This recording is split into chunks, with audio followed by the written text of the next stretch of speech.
Hi.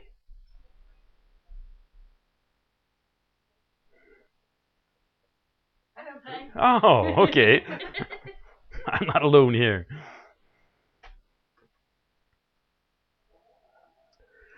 Most of you know that I have been doing some really big work in the world, and as of not quite 3 weeks ago, I wrapped up what will be the last major working. Right? The result is that I should probably spend the next 6 weeks in a coma, or at least on a beach in Baja. But I was doing some further research and found some things, and so I thought I'd take the time to tell you about it. Now, at least two of you have prided yourself on your intelligence, being really smart people. And I think I've helped you to realize that maybe it's not as impressive as you thought it was, even if you graduated summa cum laude. Right? You're a musician and a dance teacher. And yet when you get on the dance floor, you're nervous and anxious. I was talking to you about dance last night as well. Right? You pride yourself, or have prided yourself, on some of the sexual experiences you've had. And I told you this last week that most of what you've had is like cold canned spaghetti. It's definitely not a buffet. Right? You're learning how to dance and really feel good about it. And yet it still seems a little uncomfortable, right? Well, I have found a piece, or let's say I've known about it, but I found a way to describe it to you that I have a feeling will help all of you. Those who think they're smart, you can actually become smart. Those who want to be good dancers but they're anxious can become good dancers. Those who want to be good lovers can become good lovers, and quite a bit more. This is a piece which will unlock all that. Now,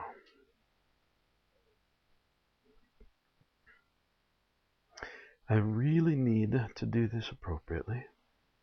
A series of props. Some graphics, some slides to show you things. But I found myself today in a dilemma. I simply didn't have the energy to spend creating these things. If I did, I wouldn't have been able to talk tonight. So I had a choice.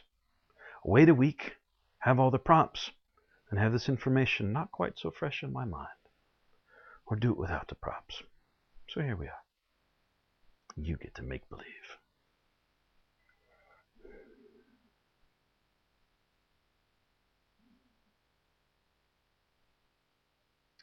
Now, all of you take a hand, put it on your heart. All right? You guys here in the room are in the right spot. But my guess is most of the people watching this won't be. For some reason, everybody thinks their heart's over here under their left nipple. It's not. It's right smack in the center under the sternum, right? The sternum is this funny bone here. If you can reach in and feel your ribs, they feel like little bumps. And they'll feel like little bumps all the way till you get to the center. And at the center, there's this oval.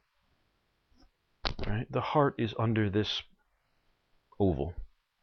And it's really right in the center of it. So if you can run your fingers up to the bottom and down to the top, right at the center of it is where your heart is. That's where your heart energy lives. You say, so what? Well, in this case, it matters. Right? The entire elf path, an easy, light, and fun path to awakening the heart. Yes? The sign may not say that. That's okay. It says the same thing in different words. Right? So this is where we're all heading. And as a species, this is where humanity is heading. To turning on the heart. Now I want you to understand that for 10,000 years, being here at the mental energy center is the best that humans could do. And the rare person, the Hafiz type, who can touch the heart energy, who got up to here, They were very special people. This is where everybody lived. This is the place of rules, of laws. This is the place of signing agreements, job contracts, diplomas, all of the rules and agreements and signed pieces of paper and so on. And when you're here, right, when you live here, say, right, when this is your home, your highest place where you live, the very peak of that energy will go 2 spaces higher to here. And this is the center of the spoken word and the written word. And I want you to think for a moment about how important the word is in your society. Now, in this lifetime, I was raised as a Christian. And I was told from the time I was a wee tyke that in the beginning, the very beginning, before anything existed, the Word was with God, and the Word was God. Right? The Word was God. That's about as high as you people can rank a thing. And how did this God make things happening? By speaking words. Right? And how do you find your path or get out of your troubles? By speaking words. You say, I accept this, I decide this. Right? And that's just the religion I was raised in. The Arabs, I spent some time in the Middle East. They feel that they have the one truth, but they're accepting of others. Right? They accept the other revelations, though not quite as good. They're still reasonable as long as, and I quote, they are religions of the book, of the written word. If they are religions of the word, then they are right, they are holy, they are sacred. How many people have you watched some kind of crazy preacher thumping a Bible and saying, this is the Word, right? This is the Word of God. In your religions, which are the most powerful expressions that most of humans know, the Word has been the ultimate thing. And it's not just religions. It's just about the first thing you learn when you go to school. You don't spend your first 3 years learning math, or better yet, learning art. I think you should. 5, 6, 7, you should spend learning art and music. Save reading and writing till later. The first thing and the most important thing you learn is the word, the ABCs. And every bit of your education after that is based in the word. The written word, reading words, writing words. Your tests are almost always written words. Right? And when you graduate, they give you a piece of paper with words and a signature on it to say, you are an exceptional person. See? The words. And if you go on to get a bachelor's degree or a master's degree or a doctorate, if you go on to become a professional engineer or get your MFA or one of the degrees in arts, if you go on to become a doctor or an attorney, in every case, they give you paper with words on it. How many of you have been to a doctor's office in your life? Yeah, I have too. You know what you see when you walk into the doctor's office? Not the examining room. That's all stuff out of a nightmare. Weird spikes and things to stick in the various holes of you. No, when you walk into the doctor's office, besides a great big desk, what will you see? Lots of books, right? Written words. And behind him, hanging on the wall, he doesn't have framed pictures of his family. If he's a obstetrics doctor, he doesn't have framed pictures of babies he's delivered. Right? If he's a surgeon, he doesn't have framed pictures of surgeries, things that make sense. What he's got are pieces of paper with words on it, saying, these are all the degrees I have. That's why you should trust me. That's why I'm amazing. When your leaders are sworn in to take over, they say words. They hold up their hands and often put their other hand on a book of words. And they swear. That is, they use words. And that is the highest authority you know. In your courtrooms, I swear to tell the truth, the whole truth, and nothing but the truth, so help me God. Right? It's words. You are swearing that the words you speak. I want you to understand that in every organization in your world, words are the highest rank you can comprehend.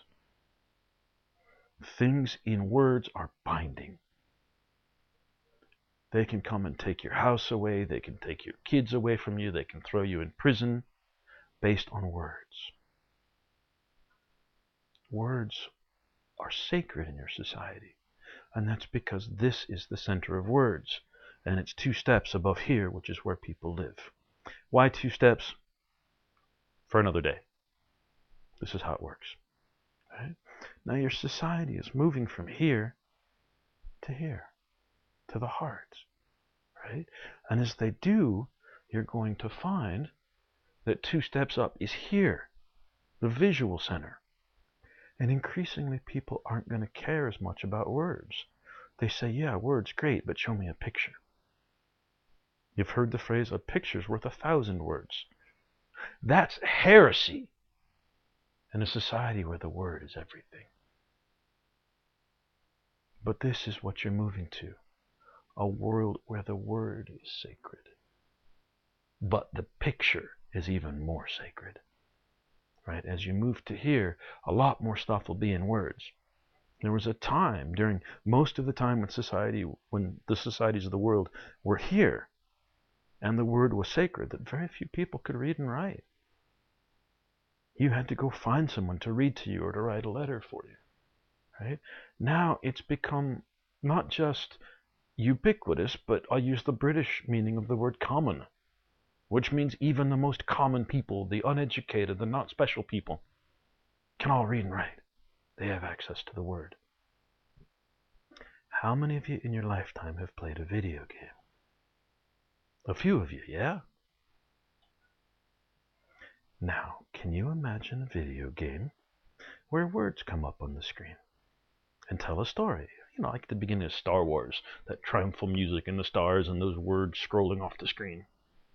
Right? Imagine the entire video game was that. More words pop up. You see a big scary monster. What do? And you type words in.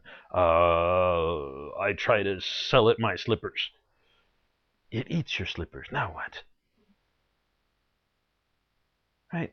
Can you imagine this would be a really boring game? For those who are old enough, you can remember games that were like this. All you get is text. You walk into a room, it has one door, there's a chest. And you type in the words. None of your young people would accept a game like that. Oh, they'd riot if they paid for that and all they got were words. Your young people require visual now because they are born in the new energy. They require this, and they are ready to live here. Right? Even those who don't know what they're doing are starting to be here. And you see it. There was a time when you read the words of someone like Hafiz and say, this guy, he has the heart energy. This is amazing. Right? And he was rare. There might be 3 or 5 people in the world with that kind of heart energy. And now, not that many years ago, you have the Beatles singing, all you need is love. All you need is heart energy. You have people singing, love makes the world go round. I heard a song recently, love is all there is. Right? And these are no longer 3 or 4 mystics in monasteries around the world who've discovered the secret truth. This is becoming a thing of the hoi polloi. Right? Chinese for the not so amazing people. The hoi polloi, the ordinary folks. Everybody's starting to get this. Some of you have told me stories lately of people acting from here. Right? Policemen who don't arrest someone but rather help them. Things like this. This energy is becoming so common. It's happening all the time.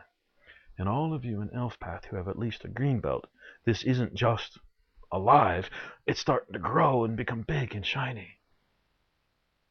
Right? All of you are beginning to understand this energy. Now,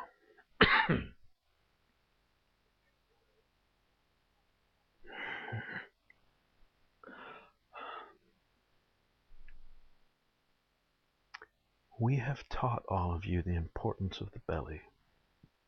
And anybody who's ever had a dream knows the importance of the belly. When you're dreaming, you're coming from here. When you're dreaming, you're living here, in what I would call the emotional energy center of the body. Or, the Hindu perspective, the second chakra. Okay? The second chakra, the emotional energy center, is so important. Here's where you feel things. If you're happy, this is where it happens. If you're sad, this is where it happens. This is where creativity happens. Every song you've ever enjoyed, every picture you've ever painted or looked at, every appreciation of creativity you've ever run across, every movie you've seen, wow, that was an amazing movie, or ooh, that movie sucked. Those decisions come from here, the emotional energy center. There was a time in this history of your species where this is all you had, the emotional energy center. Right? You've moved to the place where you now have the mental energy center, and you've become people of the mind. But if you look at, say, dogs or cats, most of you have had pets in your life. Dogs live here. I saw a posting on the internet at one point, the thoughts of a dog, or the diary of a dog. And it says, oh, a ball, my favorite thing. Oh, a walk, my favorite thing. Oh, getting petted, my favorite thing. Dinner time, my favorite thing. And this is, little guy's journal throughout the day. Because he lives here in the emotional center. It doesn't bother him that they're all his favorite thing, that he should be ranking and ordering. That is mental stuff. Right? Puppies live here. And you guys still have this. Right? But most of you, having been raised in a society that only honors the mental stuff, have lost this. And so one of the first things Elf Pat does is take you back here. And you get to learn to re-explore this, to build a castle there and make a throne room for yourself and defeat the monsters and basically retake this wonderful area of your guts and get to know it again. Give me a little white thing. Yes. This is a kitten. Yes, I know. You want to go play. I want you to look. It's not just humans. Here is an emotional energy center. And it's not real bright and shiny, but she's a baby. Here's a mental energy center, and it's basically asleep. Because cats and dogs don't have that. And here, there's a heart energy center, which maybe, with enough guidance, you'll someday wake up. Your cats and your dogs have these things too. Say hi to everybody and go play. All right.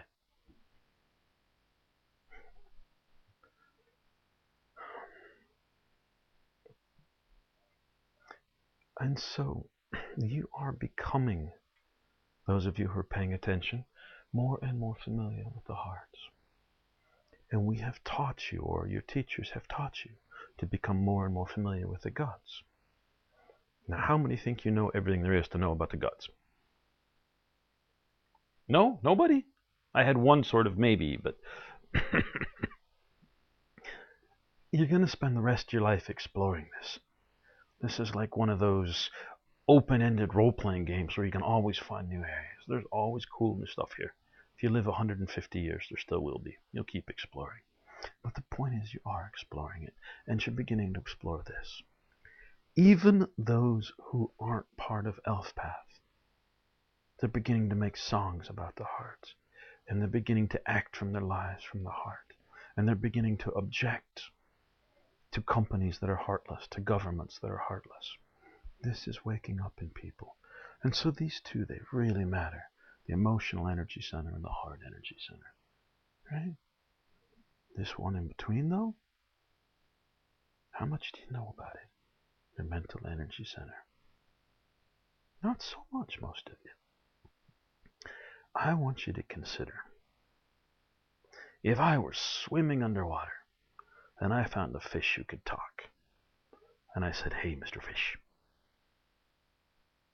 And he said, that's Dr. Fish. I've been to school. I'd say, hey, Dr. Fish, tell me about water. He'd say, huh? Tell me about water. What's water? Fish have to know about water, right? They die when they get out of it. But most of them spend their life in the water, surrounded by it, immersed in it, breathing it, eating from it.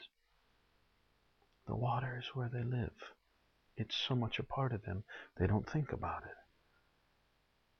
There are those who have a near-death experience, say at the end of a fisherman's pole, who get a brief exposure to a world without water and somehow manage to escape and tell their friends about it, but they're all considered crazy. And there are probably those rare mystic fish who every so often they take a leap of faith out of the water just to explore what would life be like without water and then come back in.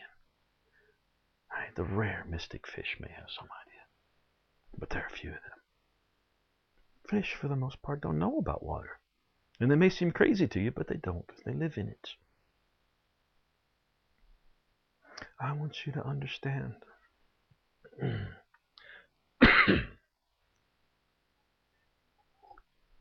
I want you to get that every one of you is like this about the mental energy. Right? You may have, when you were a child, first learning to think, asked questions about it. When your parents say that's logical, you say, but I feel this. Right? Maybe you had a bad dream. And your parents say, oh, monsters aren't real. But I saw one. No, they're not real. And so at your very early ages, 2, 3, even 4, you might have questioned the mental stuff. Wait a minute, I felt that. That monster scared me. That had to be real. Right? But very quickly you're taught to bury it. And to live here in the mental energy center. And to process here from the mental energy center. And eventually it becomes so instinctive. Right? You spend insane amounts of time, day after day after day, when you're, little bitty tykes and you should be running and playing and drawing pictures and singing and dancing. You're sitting in a chair behind the same funny person who picks their nose and with the guy who smells bad behind you. Hour after hour after hour, watching your teacher write words on a board. Oh, how boring can life become? Right? If you thought about it, you'd probably give up somewhere around 2nd grade and say, life's just not worth it. Clearly. It's all gone downhill since 3. Fortunately, you keep going. You are so indoctrinated from the very earliest moments of your life in the Word, and then throughout your life indoctrinated in the Word, in the thinking, in the mental energy center. And those who get good grades, the teacher says, this is a special kid. Look, he got a 96 on his spelling test, and you're not very smart. Right? And then you're embarrassed in front of all your friends, and you look at that guy, wish you could be smart like him.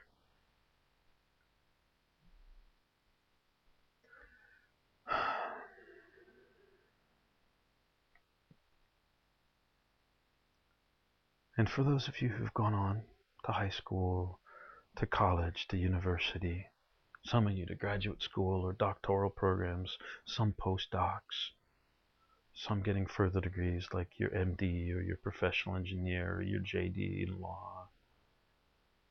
You are so wrapped up in here, this is all you can see. But what I want you to understand is if you're standing on something looking out at the world, you're seeing everything but where you are. Where you are is a secret. You don't see it. You're like the fish in the water. Well, this, sure. You're so surrounded by it, it's not apparent to you. It's not clear. Right? You can look down on the guts and say, ooh, wonderful, magical land. You look up in the heart and say, oh, it's like being in love all the time. This is so awesome. But you don't even notice where you are. And someday, when you're living up here in the heart, you look down and say, whoa, I can study that. Right? It's a bit like being in the middle of a vastly complex maze, and all you see are 3 or 4 walls. If you could fly straight up in the air, far enough, you could look down and see the entire maze and say, oh, that's what I was walking in. But while you're there, all you see is the box. You have no idea the shape of the maze. I want you to understand, because this is the secret beneath the secret. That is that every one of you is blind to the maze you live in. Right? You've got this unbreakable wall to your left, and you've known it's unbreakable because your whole life it's been there. You can fly up into the air. You can look and say, wait a minute. That's just a piece of cloth on, wood. It's a setting for a stage. I could run right at that hard enough and just bust right through. But you don't know that. Because you're looking at it and saying, ooh, that's scary and solid. I couldn't possibly go there. Because you're in the middle, you're blind to this. And yet this is 90% or more of your experience. All of you. And even the pieces that you're finding here, you're interpreting here. How many of you had a dream? How many of you had a dream and forgotten it? Yep. How many of you had the experience of lying in bed, thinking of this cool dream you just woke up from, and oh, how cool it was, and you get up and you have a cup of coffee, or you take a shower, or you go to the toilet, and it's gone. It was so cool, and it's gone. That's because dreams happen here. And the only way to remember a dream is to start copying it here. So as you wake up, you have to repeat it over and over. This happened, and this happened, and this happened. And you start telling the story, and then this one won't remember the dream. It'll remember the story it was told. And with the story, you could go back down to here and use it to guide you back to what happened in the dream. But this can't remember the dream. The mental energy center doesn't work there. Dreams happen in the emotional energy center. Right? So you wake up and you live here, and you've forgotten that cool dream. If any of you have ever had the experience of falling in love and being in love, something happening up here, try and explain that to somebody logically.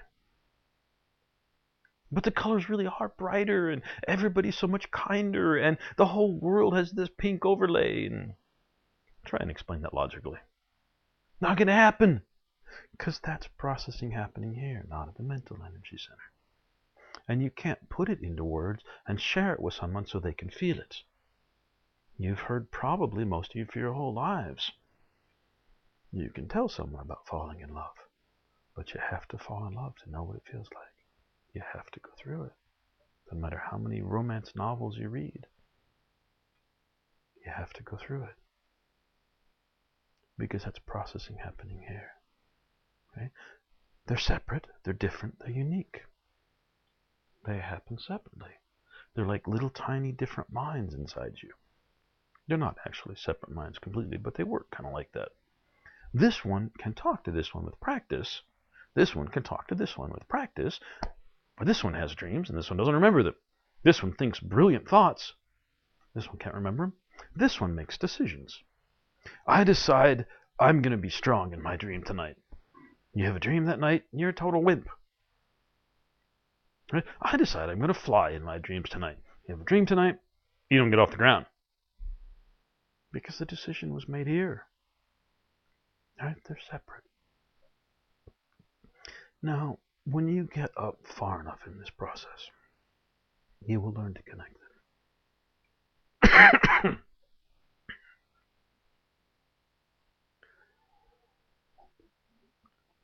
You will learn to connect these things. But for now, they are separate. Right? So you can't really stand here in the second and look up clearly and see the third. You can't stand in the emotional center and evaluate the mental center. It's a mystery to you. And you can't really stand in the heart and evaluate the mental center.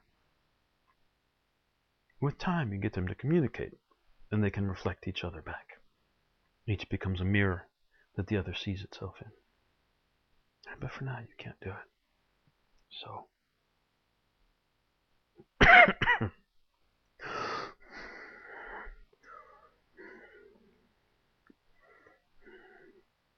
So you have these three very separate domains. All of them are important to you. All of them are cool and wonderful and amazing. But all of them are independent. And the one that does 90 or more % of your processing for almost everybody, you're completely clueless about. Like a fish in water. You don't know how your mind operates. You think about this and that thought comes up. Okay. Even people who study the mind, cognitive scientists and cognitive psychologists, they reference an old discussion called the mind-brain dilemma. Right? They study your brain and say, well, we can see how neurons are firing and where are patterns of activation. But they don't get your mind.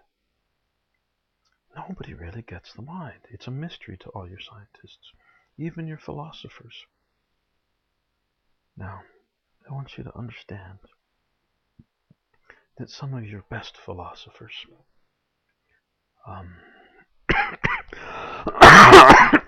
excuse me.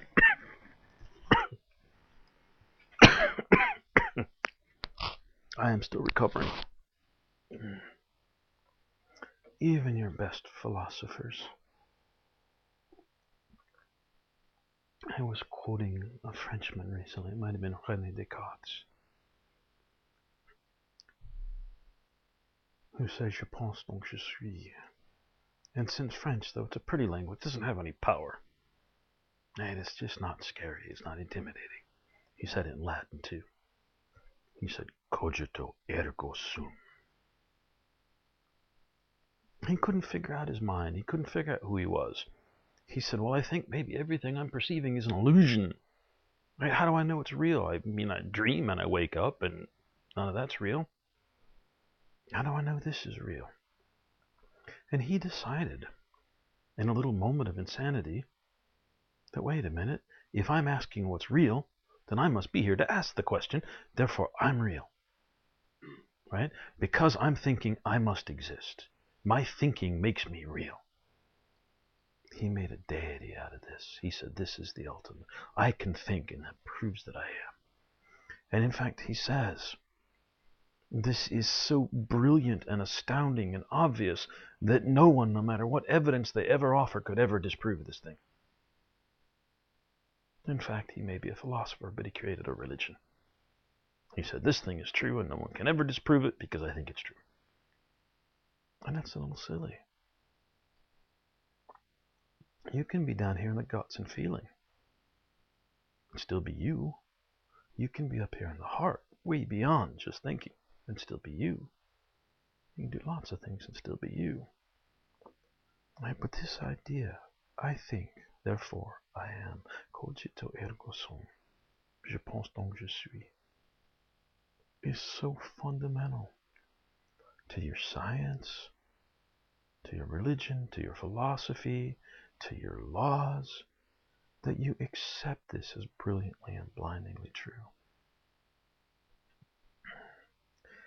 And yet you have no idea how you think. You have no idea what's beyond the little spot in the maze you exist now. You're trying to remember something and you can't. When I studied linguistics, they had a phenomenon called the tip of the tongue phenomenon. When you know there's a word and you can say it's this long and it rhymes with this and it's right on the tip of my tongue, but I can't get it. Why can't you get it?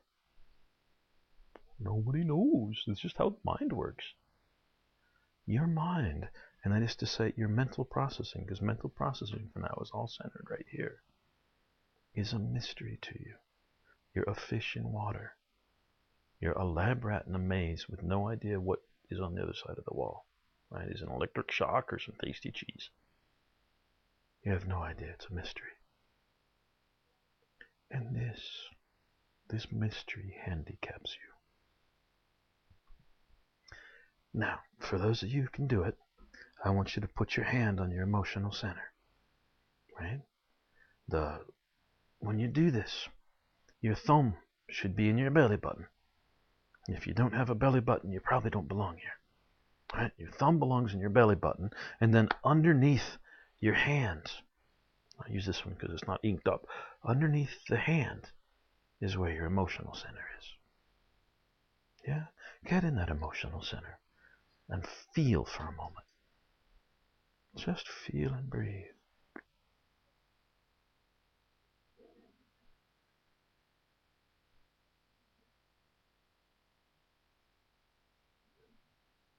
Now I want you to expand your sense of self and feel the size of that emotional center and how big it can get. And I'm going to tell you what you will find if you go far enough. And that is why you may be able to expand this emotional center. When you get here to the mental center, there'll be a space like this. You may expand around it, but you won't include this. I guarantee it. If you try and expand that, it won't happen. If you do, it will hurt. It will leave you exhausted trying to expand your emotional center to include this. Hello, kitten. You're going to find you can't do it. That is, when you're living here in the emotional brain, you can't include this logical stuff.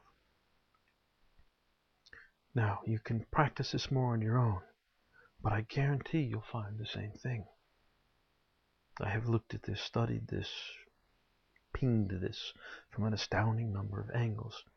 And from here, you can expand out if you know what you're doing quite large. But there's a dead spot here in the middle. It's like there's a shield. Right? For those of you who can do it, I want you to get in your heart. Focus your energy here in your heart and feel it. Breathe and expand it outward. And as you continue to expand it outward, I want you to expand it downward so it includes your mental energy center, so it overlaps. And again, I can guarantee if you're really focused and really paying attention, not just imagining doing it, but really trying to do it, you'll find there's a little barrier above this mental energy center. You can expand down around it, but you can't wrap it into here. Now,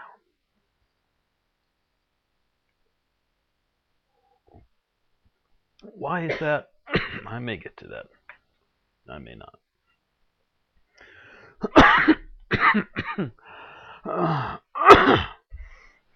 Last time I did a working this big, it took me 6 months to recover. This one will hopefully go faster. Why? Perhaps I'll get to. Probably not, because I'm just not impressed by whys. Whys get you thinking and they get you stuck here. I'm impressed by doing. Alright, so I'm probably going to lead you into the doing.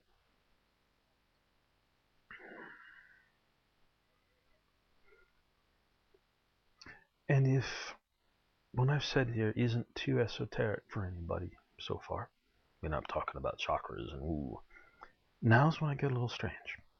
Now I get a little esoteric. And those of you who are a little farther already know this stuff.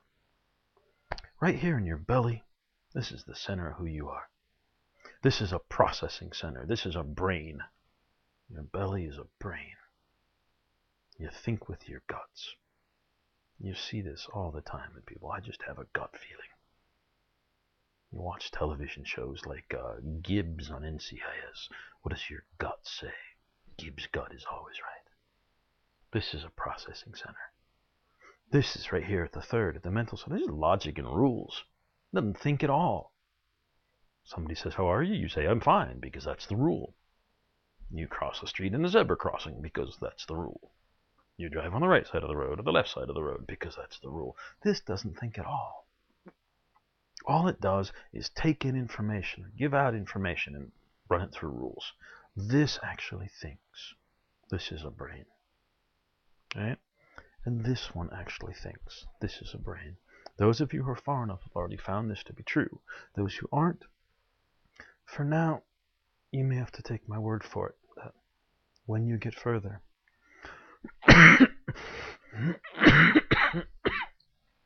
if I had a mute button, I'd mute the microphone for that. I don't. Oh, hopefully I'm not clipping and causing everybody too much trouble. This is a brain. This is a thinking center. People say the heart wants what the heart wants. Think with your heart and not with your head. Listen to your heart and it will teach you. The book The Alchemist by Paulo Coelho is pretty famous. And it's all about a boy learning to think with his heart and the amazing experiences he goes through. Could just as well be a girl, except that at that day and age, girls didn't travel, so don't take it personal, those who aren't boys.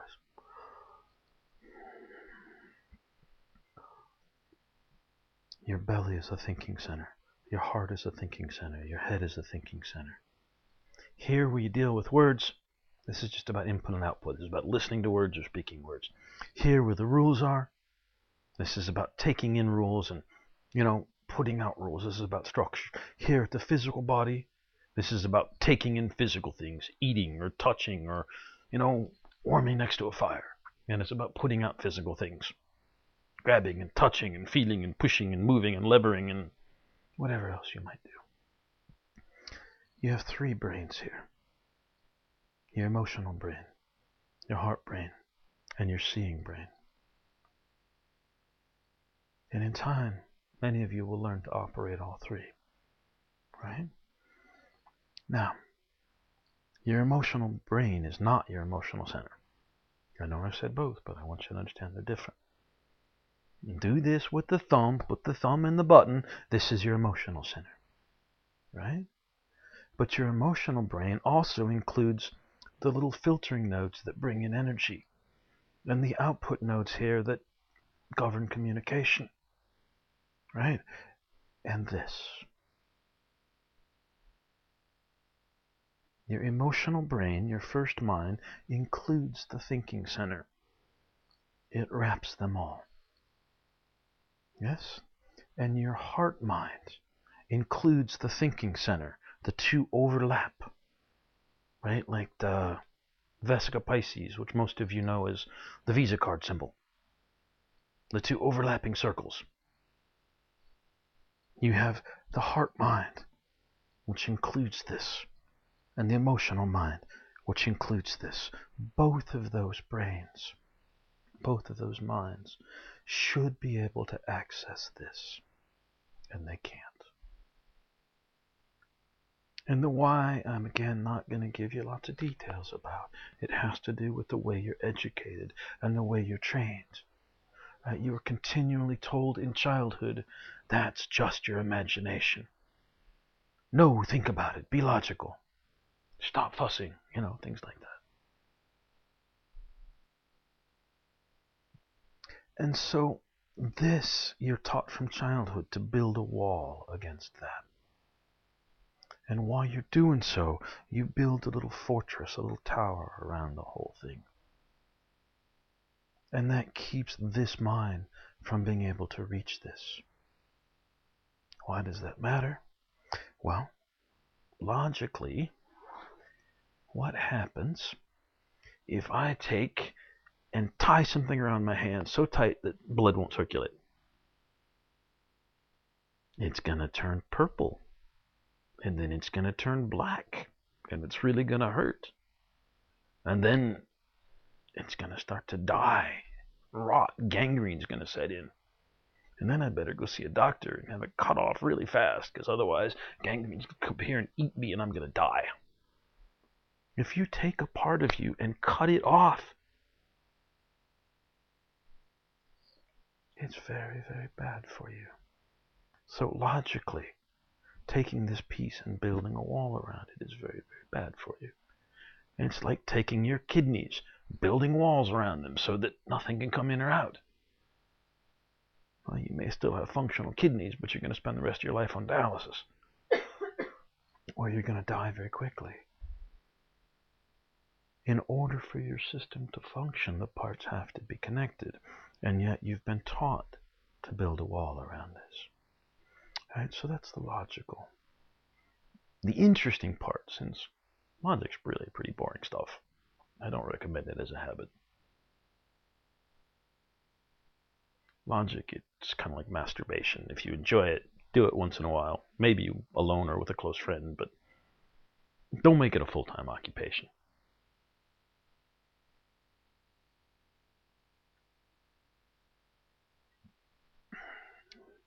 So the interesting part, the emotional stuff is down here. You see a cool movie, and you watch it and you get caught up in the story, the dragons or the car crashes or the amazing romance or the wonderful animation. you can really get caught up and enjoy it, right? But the moment you start saying, hope there was one of those dots in the corner of the screen, I've got 7 seconds till the next dot appears, and you start counting. Or you're saying, let's see, what else was that actor in? Or, I recognize that anime style. And you start logically, the mental area here, the mental energy center, you start using that to process the film, you lose the story. You're not caught up anymore. It's not emotional, amazing, and wonderful because you're here. Right? You can do one or the other. You can get caught up in the story, or you can analyze the story. And if any of you are cinematography students or have a degree in cinematography, you'll know what I'm talking about. You watch it the first time to get caught up in it and really experience the story. Then you go back and watch it again to study camera angles and lighting and fading in and out and all the various things that they do in movies. You have to do them separately because they're happening with 2 different brains, but they could happen at the same time. You could be caught up in the story and seeing how wonderful it is and still thinking what you consider thinking, the logical, traditional mental stuff. You could be doing both.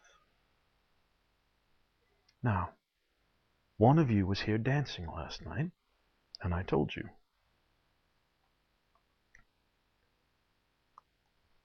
You're here. You're thinking about your dancing. You're saying, what are they doing? What should I do? If I do this, will it be too much and I'll look silly? If I don't do it, will it be not enough and I'll look like one of those people who dance like this? And I said, stop thinking. Get in your belly and let your guts dance. Right? And you can do that. You can feel the music and flow with it. You're a dance teacher. You know, I've seen you teaching the kids. Right? Various particular dance moves you can do. But these dance moves, to integrate them, involve thinking about them. Wait a minute, what was the head thing? Was it this? No, it was kind of like that. Right? They involve thinking. But when you're thinking, and what you think of as thinking, right? This is a mind, so this is emotional thinking. This is the heart, this is heart thinking. But when you think of thinking, when you talk of thinking, you're talking of this. Right? So when you try and figure out that dance move, you're here. You're not here listening to the music, feeling the passion and flowing with it. And so suddenly you're going, oh my God, are people looking at me? What do I think? How do I handle this? What's the proper way to do? What's the social rule in this case? All the social stuffs and the rules and the laws come in because this is where you're trying to remember that particular head thing. Right? If you could reconnect this rules processing center, the mental energy center, the social energy center, into this, then you could do both. You could be feeling the music and flowing with it and feeling passionate and thinking about your funny head thing at the same time. The people who can do this are the ones who will be the best dancers. Right? The athletes who can do this, to be caught up in the physical movement and the feelings of it and the low-level stuff and be thinking at the same time. These will be your best athletes. Right? Now, those of you, I promised you at the start I would get to this, those of you who think you're smart, who have prided yourself on your intellect and done well in school, I have shown you that you have cut off all of this and you have cut off all of this and you only live here. And when you start paying attention to this, you're a complete novice. And this will jump in and say, oh, no, no, no, no. Because it knows better. But it's wrong. It's stupid. All it has is its rules. It can't actually process in the way this one can. Right? So when you start doing this, you realize a lot of its rules and its ideas and its laws and its structures, they're completely stupid. And thus, this center ends up being completely stupid because it's not thinking. It's just repeating the rules it's been taught.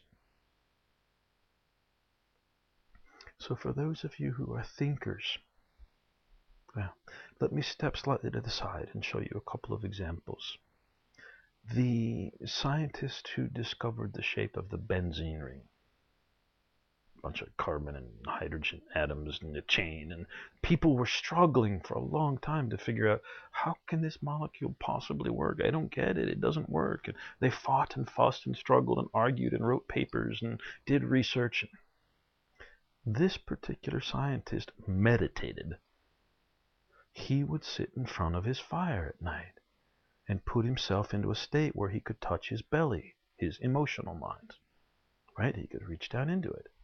And he found he fell asleep. So what he started doing is holding little metal balls in his hand with a metal pan underneath, so that as he got down into his mind, he could be very relaxed.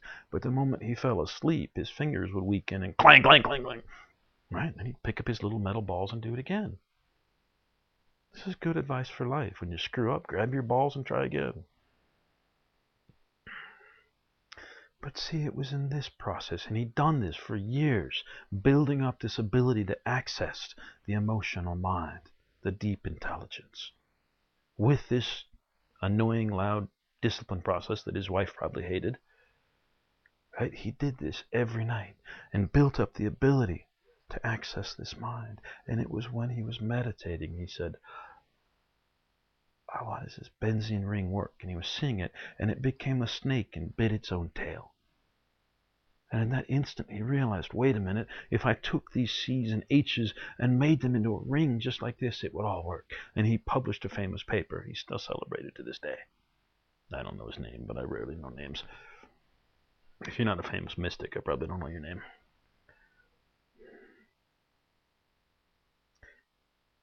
And he's celebrated to this day because of it. Now, I want you to think right now, every one of you, think of the first name that comes to mind when I say a brilliant scientist or a brilliant thinker from the last century.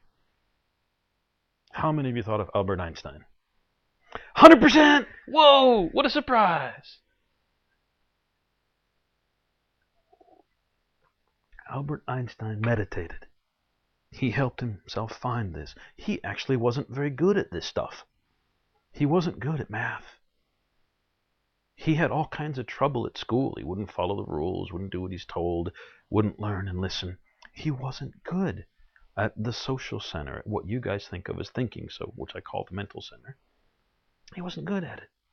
And so he learned to meditate and explore the emotional center. Right? Now he said, every scientist of the day agreed. Oh, I'm not sure at the moment. I can remember exactly what the detail was. Something about a thing approaching the speed of light and the way it would work. And every scientist of the day said, well, it worked like this. The math shows it. We know it. We'd believe it.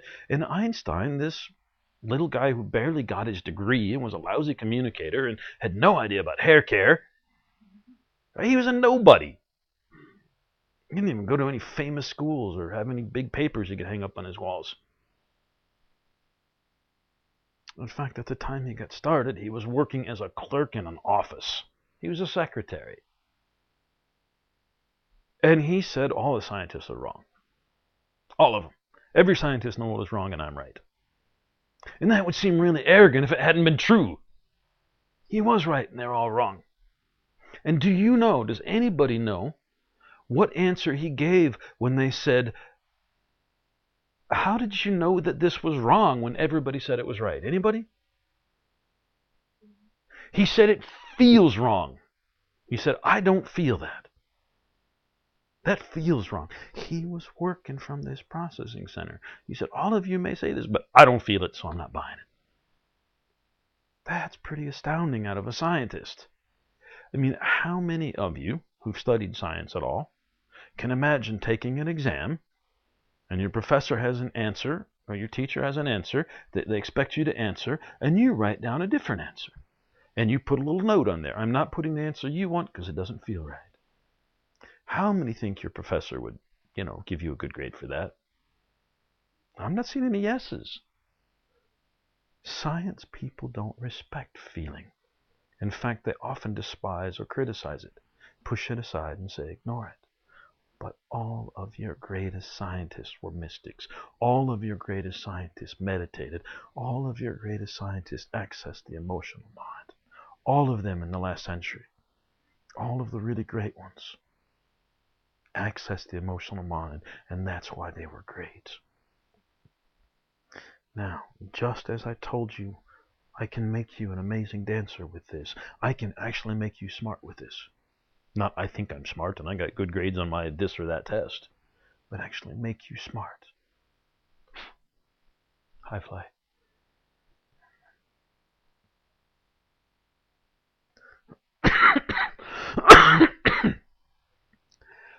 I can actually make you smart by showing you how to integrate this, where all your logic is, and the stuff that writes papers, and the stuff that uses big words and says things like, it is the case that. Showing you how to integrate that with the emotional mind. Right now, most of you can access both. I can get to this, I can get to this. But they're separate domains. It's like North and South Korea, there's a little demilitarized zone in between. I can show you how to make it a single nation, so the two work together. For counselors, for dancers, for musicians, for censors, for scientists, for thinkers, for shapers, sources. Every one of you, I can show you with this thing how to go from good at what you do to truly amazing. Because generally, those of you who are good at the emotional mind are not good at the rule stuff. So even if you come up with something amazing like Einstein, nobody wants to listen to you because you got crazy hair and you don't have enough degrees and you don't work at some famous institute, right? Or the poets who have beautiful things to say, but people don't listen because they don't have XXD after their name. X being any random variable. And then you have the thinkers, the ones who do have all the letters after their names, who end up doing repetitive, boring, tedious work and never discovering anything cool. Because they live here, in this center, and they don't access the emotional mind. There was a study I read when I was in graduate school that showed all of the great discoveries over the last 50 or 80 years or something. All of the groundbreaking, seminal, astounding work was either done by doctoral students, people who weren't professors yet, all the cool new ideas, or people in their first 5 years postdoc. Right? Only when you're still young and stupid are you doing the amazing work. And all these people, you'd think. Who painted the Sistine Chapel? Michelangelo? I think that's right. We'll say it is because I don't know any better. Imagine when he was 23 and learning how to paint. Do you suppose Pope Benedictus, or whoever it was, would say, hey, I want you to paint the Sistine Chapel ceiling so that it can stay there for hundreds and hundreds of years? Anybody think he'd do that? No. Why? Because when you're young, you don't know what you're doing. He painted for years. He painted people's portraits. He painted people's poodles. He painted people's kids while they screamed and kicked his paints over and did all this boring stuff so he'd get better at painting. And in his later years, when he was really amazing, Pope Benedictus came to him and said, hey, you're really amazing. Will you take on this great work for me? I think it was Michelangelo, because it definitely wasn't Da Vinci. He was too irresponsible. Because in your later years, you should become amazing. If you're a shoemaker, a 23-year-old shoemaker can make a competent pair of shoes. But after you've been doing it for 40 years and you know all the ins and outs, you're going to make something amazing. A 23-year-old martial artist may think he's really amazing. But the people calling themselves master and the people who really show by their performance they are these old fellas, men or women, these old folks. Because we grow in mastery over time. So why is science the only field, the only one in all of human endeavor where the cool stuff's being done by the young people? And once you get past about 30, everything else you do is just redundant and derivative. All the cool work's being done by the young people. That's crazy. That's insane. Imagine all of your greatest artists painted all their best stuff before they're 25 and just went downhill after that. That'd be crazy, right? But that's how your science works. And it's because when you're young and confused, you're still accessing the emotional mind somewhat. But as you start to grow more logical and structured and stable here, you build your DMZ, you build your tower, your wall around it more and more solidly until the emotional stuff just doesn't interfere anymore. And your ability to do cool work goes away. Because this is the thinking mind. And this is just a bunch of rules. Okay? So I can show you, I feel, how to begin to reconnect this social processing center, this mental chakra, into the emotional mind. And then you'll be able to do all the logical stuff of scientists, but also the intuitive stuff that your greats like Einstein do. And when you can do that, you will truly be brilliant. I can show you how to reconnect them, and then it's going to take you time and practice and effort to regrow the channels and to weave the things back together. They've been cut off for a long time, right? It's like taking a piece of the brain out, putting it back in. It's going to have to regrow neural connections and such before it's any good to anybody. It's going to have to relink.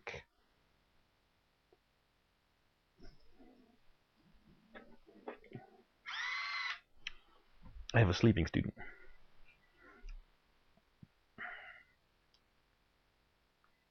So whether you want to be an amazing dancer, remarkable musician, an astounding sensor, a great thinker, a good counselor or author, or just amazing, this thing will allow you to do it in a way you've never imagined possible. This thing will change everything, right? And I will attempt to teach you how to do it. Right? So, we are at an hour now, but this is the cool stuff, so we keep going.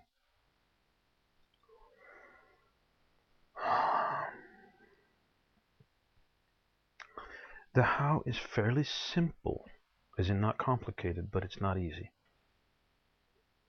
And when I have poked at this, it has turned my guts liquid and given me cramps and made the physical stuff messy and left me exhausted.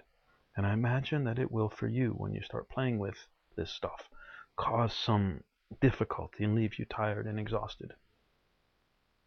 Right? What you'll need to do, put yourself here. Be in an alpha state. Don't do it now. I want you listening. Put yourself in an alpha state and then gently start expanding your awareness until you're perceiving as much of the emotional center as you can. I want you to keep doing this over and over, day after day, until you can start sensing the wall around here. As you try and poke through it, you may feel as physical pain. You may, if you're more visual, see it as a blank spot, something you can't see through. If you work with sound, there'll be something that is off tune. Right? However you perceive it, start to notice this barrier. That's your first step. And it may take you a day, and it may take you a month of doing this every day. Getting here, intentionally expanding the awareness of your emotional center until you can find the dead spot. You can't do it from here. This is not a processing center. This won't work. It'll just make up a rule. You'll say, all right, I've made up a rule that is done. It's done. And, won't do any good. So you need to start here. Step one. Every day, however much time you care to put in it, keep expanding until you can find it, till you can tell it's there. And expand it till you can truly feel it or hear it or smell it or touch it, however you tone these things out, till it's not a vague idea, till you can solidly tell it's there. Right? And don't go to step two until you've got step one. You have to have a solid sense of this thing. Once you've got it, then you set aside an hour or so of quiet time to work. And you start studying that. Perhaps you'll see it as a brick wall, in which case your best tool might be a sledgehammer. Perhaps you'll see it, perceive it, sense it, smell it as a thorny hedge.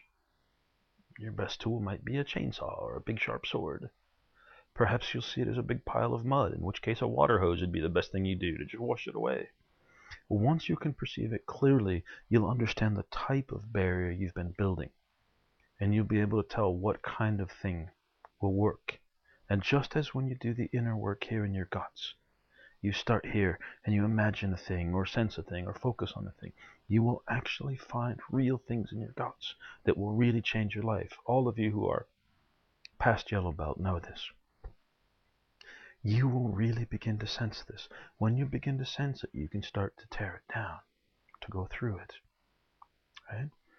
And you'll find that this is an arrogant little sod. It'll try to rebuild it. So once you've started to tear it down, you get to come up here and explain to this your more logical part, your social energy center, your traditional thinking. You get to explain to it, we need to do this. This will make us smarter. It'll make us better. It'll make us faster. The $6 million secret, right? Better, stronger, faster. You need to keep explaining it. And basically, this is not a thinking center. It won't say, well, logically, that's not right. It'll say, but the rules. And you say, yes. And we've grown up and found new rules that are better than the old ones because we're more grown up. It'll go, oh, okay, I get that. And you'll tell it, stop building this wall. And then the next day, you'll do it again. Tear down this wall somewhat and talk to this one and say, stop building this wall. And it'll say, why? The rules. And you'll explain it all over again because this one really isn't smart. And you'll keep doing this until this one stops building up the rules, and you'll keep working up from underneath. And it may take you, again, a month just to sense it clearly. And it may take you a month to 6 months to tear down a wall you spent a lifetime building. And as you do, as you begin to break that down, you'll know, because you're still doing step 1, that is starting here and expanding your awareness of the emotional energy center. You'll start to feel it poking through here and touching something. It's not a blank spot anymore. It's not just something painful. Now you'll either feel nothing or you feel it go and hurt. Right? When you start to feel it, you'll start to feel through it, and it won't be so empty or so painful anymore. And as you continue to do this, and again, it may take you 6 months, if you do this every day with effort of slowly wearing away this wall until you've got it open. Right? So step 1 was find it. Step 2 was to take it down from this side and stop building it from this side. Step 3 is to begin to connect. Right? I want you to get in your belly, and don't do this until you've done the first 2. Get in your belly and sit on your throne here at the center of you and say I. Right? I with integrity. For those of you who know what I've called karaton, your center, your core, your true self. I with integrity. And as you expand your awareness into the entire emotional mind, I want you to include this spot. So it's not I hear and I hear. I want you to sit on your throne and say I.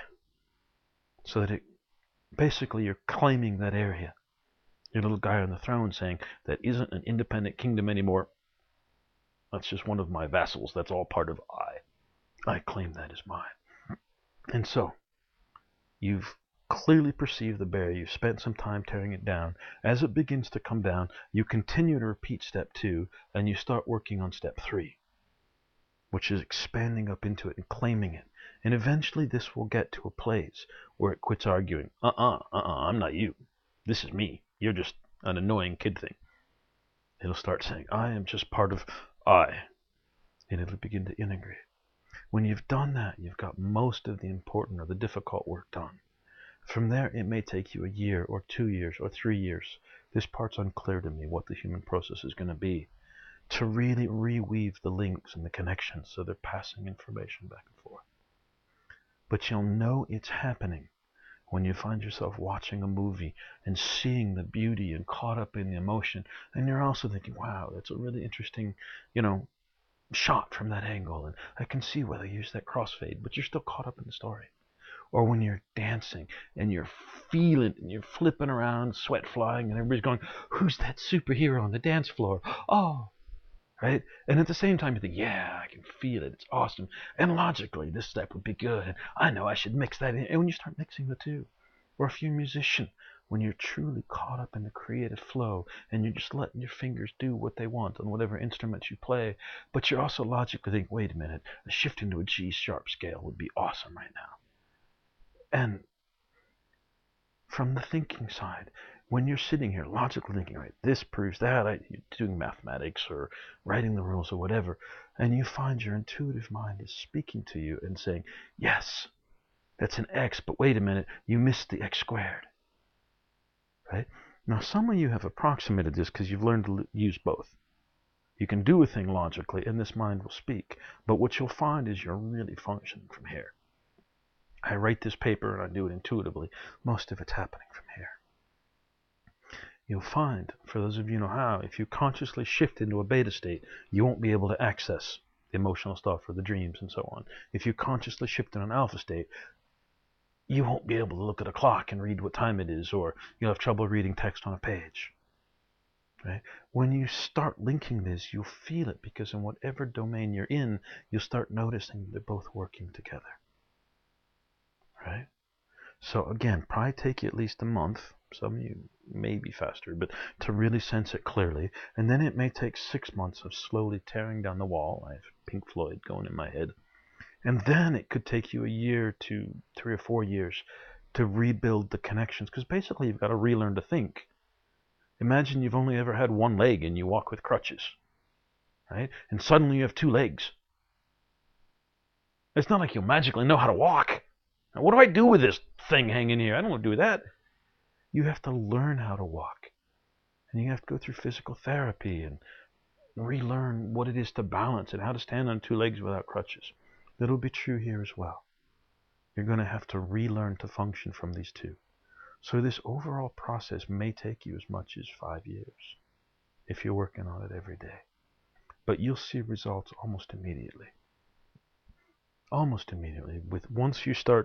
Once you've clearly found it, started tearing down the wall, you'll see results almost immediately. Your dreams will change. You'll start finding difference in your day-to-day life. If you do creative things, the creative things will be different. You'll see changes. They'll be very slight, but you'll start noticing them very quickly. To fully integrate them and become a genius who Einstein would respect, it'll probably take you about 5 years, but it's possible. It's not so difficult. You can integrate these two. People who are artists or thinkers or, we're right-brained people. You can do this and learn to access this left brain stuff, the mathematical and logical, and be comfortable with it and include it in your work, and your work will prosper because of it. And the people who are engineers and think, well, we're left-brain people, we don't do that feedy stuff. You can begin to integrate this, and your work will prosper because of it. Whatever it is you do, you will go from good to quite good, and in time, extraordinary, by linking these two. And here's a bonus for those who are, say, blue belt or higher, to the point where they can successfully handle this. You can also start doing it from here. Start letting this reconnect. But I don't recommend starting there. You never start building a tower from the top. It doesn't work. Things just fall. And you start building from the bottom. I recommend building this up, and when this is beginning to relink, and whether it takes you 3 months or 6 months,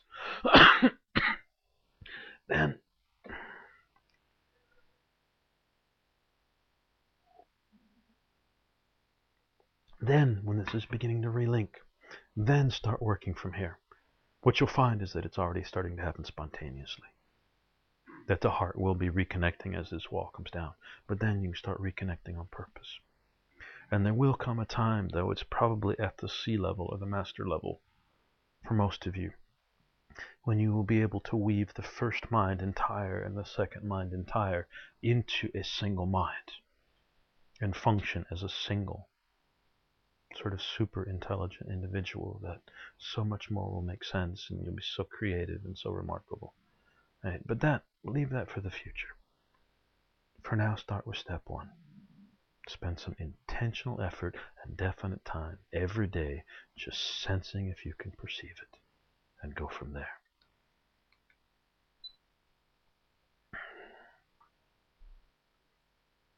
Hmm.